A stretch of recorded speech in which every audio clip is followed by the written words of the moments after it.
Welcome to Uma's kitchen. வணக்கம். Welcome to Uma's kitchen. எல்லோரும் எப்படி இருக்கீங்க? நல்லா இருப்பீங்கன்னு நினைக்கிறேன்.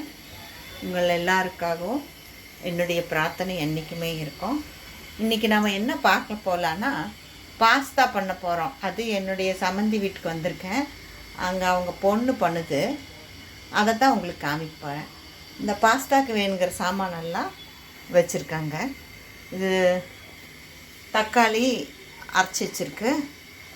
இது வந்து புதினா, பேசில், அப்புறம் இது வந்து பீட்ரூட், அப்புறம் இது வந்து வெங்காயம் வெட்டி வச்சுருக்காப்புல. இது வந்து செரி டொமேட்டோ அதை வதக்கி வச்சுருக்காப்புல. அப்புறம் இது வந்து மஷ்ரூம், இது வந்து பால்,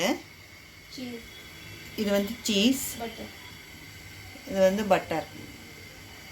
இது பண்ண போகிறது வந்து அவங்க பொண்ணு. ஹாய். ஹலோ.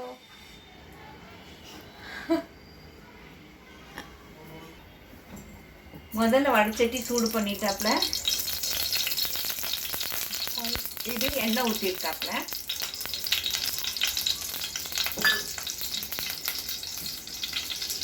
பூண்டு வந்து வெட்டி வச்சுருக்காங்க.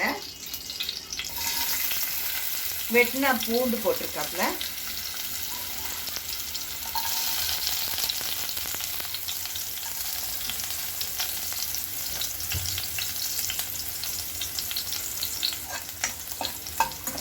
பூண்டு நல்ல பொடியாக வெட்டி எண்ணெயிலே வதக்குறாப்புல.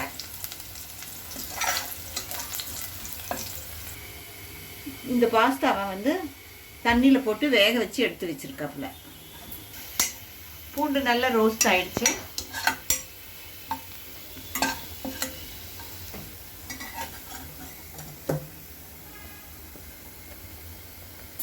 வெங்காயம் போடுறாப்புல.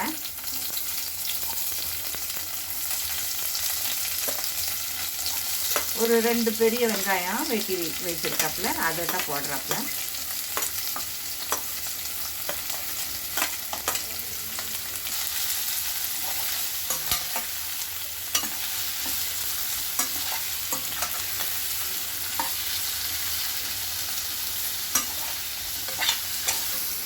இந்த தக்காளியில் நம்ம போட்டு வதக்குனது வந்து இந்த ஒரேகானல் சீடும் இந்த குருமிளகு பொடியும் போட்டு வதக்கிட்டு, பீட்ரூட்டு, கட் பண்ண பீட்ரூட்டு,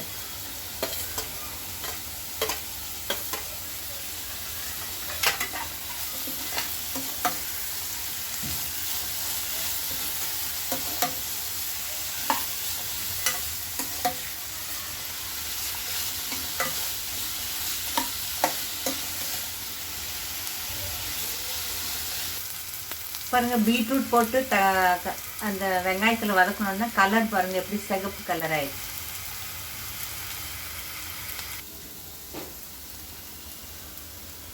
அரைச்சி வச்ச தக்காளி போடுறோம். இது வந்து செரி தக்காளி அரைச்சி வச்சுருக்கு. நம்ம சாதாரண தக்காளியை ஒரு 4 தக்காளி அப்படி அரைச்சி வச்சுக்கலாம். அடி பிடிக்காமல் கிண்டணும். பாருங்கள் எப்படி இருக்குதுன்னு. அதெல்லாம் நல்லா வெந்து ஒன்று சேர வரணும். தேவையான அளவு உப்பு போடலாம்.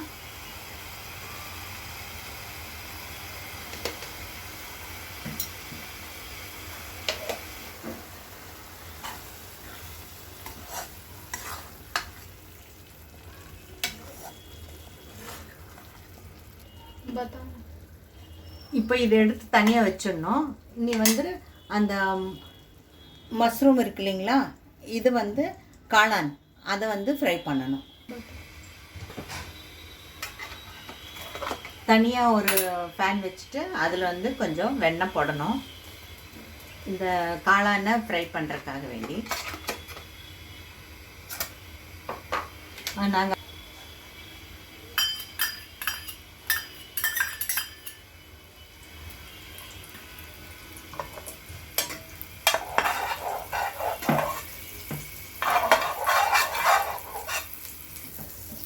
காளான் போடுறோம்.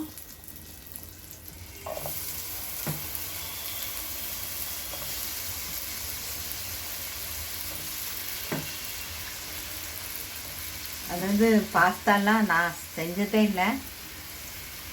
இப்போ உள்ள பொண்ணுங்களுக்கு எல்லாமே தெரியுது. இது சின்ன பொண்ணு தான், ஆனால் நல்லா இந்த மாதிரி எல்லாம் இப்போ உள்ள குழந்தைகளுக்கு என்னென்ன தேவையோ அந்த மாதிரியெல்லாம் பழகிடுறாங்க. நம்ம இட்லி தோசை தான் அவங்களுக்கு கஷ்டமாக தெரியுது. இதில் அமுல் பட்டர் தான் போட்டிருக்கோம். அதான் இது கொஞ்சம் நல்லா வேகணும். அதாவது அது அந்த பேனில் இருக்கிற பட்டர்லேயே அது கொஞ்சம் நல்லா வதங்கி வரணும். அது வரைக்கும் நம்ம கிண்டிக்கிட்டே இருக்கணும். கொஞ்சமாக இந்த ஆரைகனல் போடுறாப்புல.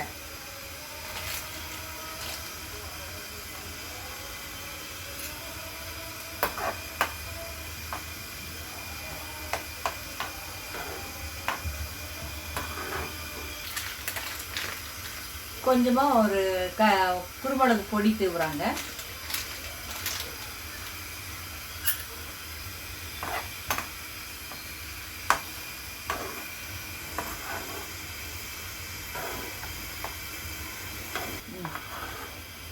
இந்த மஷ்ரூம் வெந்த பிறகு நம்ம தனியாக எடுத்துடணும். இதை எடுத்துட்டு அந்த கடாயில் இருக்கிறதுல இதை நம்ம கொட்டிடலாம். இந்த காளான் நம்ம வெந்த பிறகு தனியாக வச்சுட்டோம். கடைசியில் தான் இதில் போடணும். இந்த நம்ம முதல் பண்ணணும்ல இந்த தக்காளி பீட்ரூட் இது அந்த கலவையை மறுபடியும் கேஸ் பற்ற வச்சு அதில் வச்சு மறுபடியும் அதை கொஞ்சம் கிண்டி வைக்கணும். பேஸ்ட்டாக இந்த கிளர்ன அந்த பேஸ்ட்டில் கொஞ்சம் பால் ஊற்றுறோம். காய்ச்சின பால் கொஞ்சம் வச்சுட்டு அந்த ஒரு 3/4 கிளாஸ் இருக்கும், அந்த பால் ஊற்றி கிண்டுறணும்.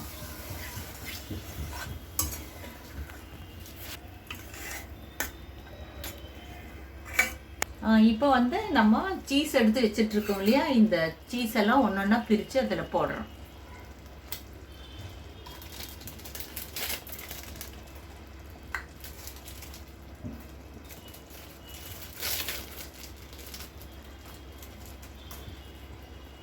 காணாமல் மாறி போச்சுங்க. எண்ணெய்லாம் போட்டு எப்படியெல்லாம் போட்டு நான்லாம் ஒரு நாள் இந்த மாதிரியெல்லாம் செஞ்சது இல்லைங்க.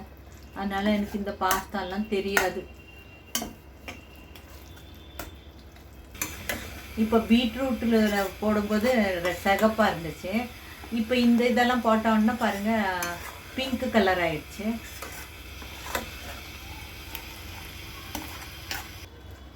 கொஞ்சமாக எங்களுக்கு காரம் வேணுங்கிறதுக்கு கொஞ்சம் காஷ்மீரி சில்லி பவுடர் போடுறோம். உங்களுக்கு இது வேண்டாம்னா அவாய்ட் பண்ணிக்கோங்க.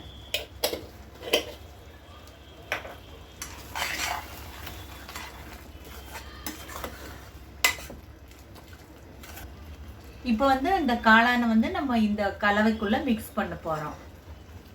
நம்ம வேக வச்சு தனியாக வச்சுருந்தோம் இல்லையா, அதையும் இதில் போடணும்.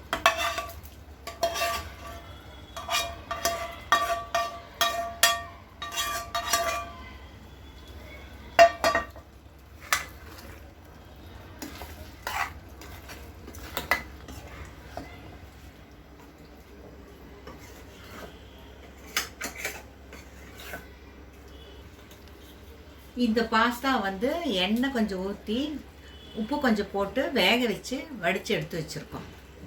அதை இப்போ அதோட மிக்ஸ் பண்ண போகிறோம்.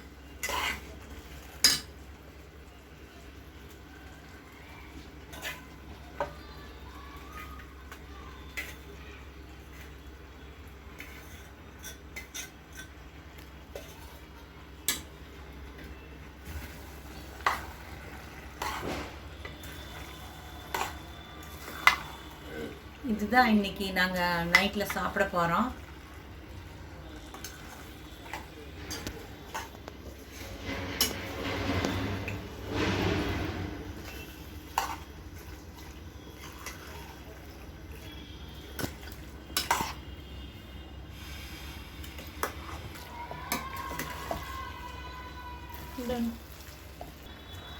இந்த கடைசியாக இந்த பேசில்னு சொல்கிற அந்த இலை இருக்குது பாருங்கள், அது போடணும். இந்த இலை வந்து நம்ம துளசி இலை மாதிரி தான், சாதாரண இப்போ எல்லா இடத்துலையும் கிடைக்கிது. சேம் துளசி இலையை நம்ம சாப்பிட்டா எப்படி இருக்கும் அதே டேஸ்ட்டு தான் இருக்குது.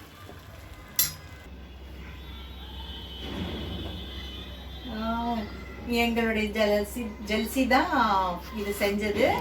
ஜெல்சி வந்து சின்ன பொண்ணு தான், ஆனால் எல்லாம் இந்த மாதிரி உங்களுக்கு பாஸ்தா என்னென்னமோ சொல்கிறீங்களே, பர்கர் பீஸா அப்படியெல்லாம் செய்கிறதுல எக்ஸ்பர்ட்டு. இனி அடுத்த வீடியோலாம் நான் இந்த பாப்பா வச்சு தான் போட போகிறேன். இந்த வீடியோ இதோட முடியுதுங்க. இது வந்து இனி வந்து நம்ம பிளேட்டில் இது மேலே சாப்பிடும்போது தட்டில் வச்சு அலங்காரம் பண்ணி சாப்பிட்ணும். இந்த வீடியோ உங்களுக்கு பிடிச்சிருக்குன்னு நினைக்கிறேன். இந்த வீடியோ உங்களுக்கு பிடிச்சிருந்தா லைக் பண்ணுங்கள், ஷேர் பண்ணுங்கள், சப்ஸ்கிரைப் பண்ணுங்கள். Okay, bye bye, take care.